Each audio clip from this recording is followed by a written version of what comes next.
Puji Tuhan, selamat kita bertemu kembali pada hari ini dalam Renungan Tengah Minggu. Renungan Tengah Minggu hari ini saya beri judul Sama Namun Tidak Sama. Sama namun tidak sama.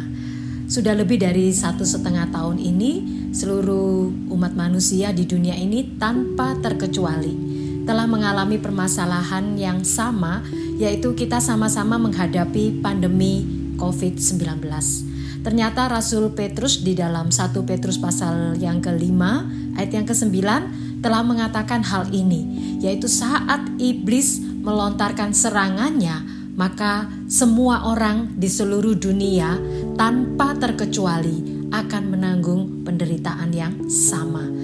Hal tersebut memang benar, namun kabar baiknya firman Tuhan tidak hanya berbicara tentang seluruh dunia yang sedang mengalami penderitaan yang sama, karena ternyata firman Tuhan juga berbicara tentang akhir yang berbeda yang akan didapatkan seperti yang ditulis di dalam Mazmur pasal yang ke-84 ayat yang ke-7.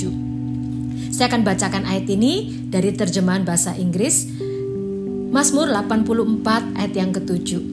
Bahkan ketika jalan mereka berkelok-kelok melewati lembah air mata yang gelap, mereka menggali lebih dalam untuk menemukan kolam yang menyenangkan, di mana orang lain hanya menemukan rasa sakit.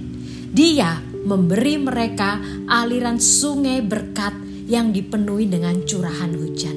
Ayat yang luar biasa sekali. Jadi di sini dikatakan sekalipun sama-sama mengalami penderitaan, sama-sama menempuh perjalanan yang berkelok-kelok, sama-sama melewati lembah air mata, namun yang membedakan di antara keduanya adalah apa yang ditemukan dan akhir atau ending yang ternyata tidak sama. Ada orang yang pada akhirnya sekalipun melalui lembah yang berkelok-kelok, melalui lembah air mata, di sana dikatakan menemukan tempat yang bermata air, kolam yang menyenangkan, aliran sungai berkat yang dipenuhi dengan curahan hujan.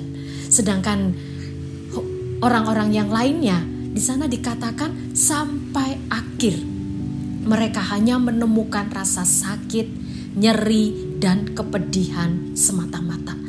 Yang membedakan dua golongan ini apa? Di sana dikatakan bahwa apa yang dilakukan ketika berjalan berkelok-kelok melewati lembah air mata yang gelap, yaitu menggali lebih dalam.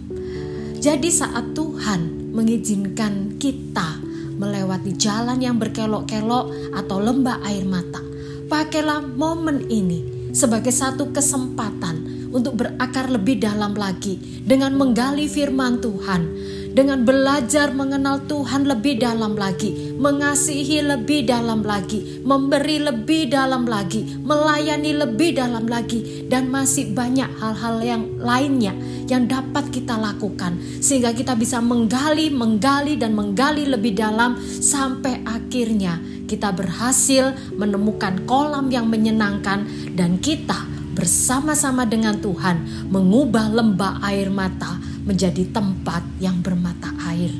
Tidak berhenti sampai di situ. Ayat yang sudah kita baca tadi berkata, Tuhan bahkan masih akan memberikan bonus, yaitu aliran sungai berkat yang dipenuhi dengan curahan hujan. Jadi saudara, pakailah momen ini sebagai satu kesempatan untuk kita bisa menikmati hal-hal yang baik yang dari Tuhan. Jangan biarkan ketika kita mengalami jalan yang berkelok-kelok, lembah air mata, tetapi hanya diakhiri dengan air mata dan keperian, kesedihan. Tetapi biarlah yang menjadi bagian kita adalah aliran sungai berkat Tuhan yang dipenuhi dengan curahan hujan menjadi bagian saya dan menjadi bagian saudara. Amin. Tuhan Yesus memberkati kita.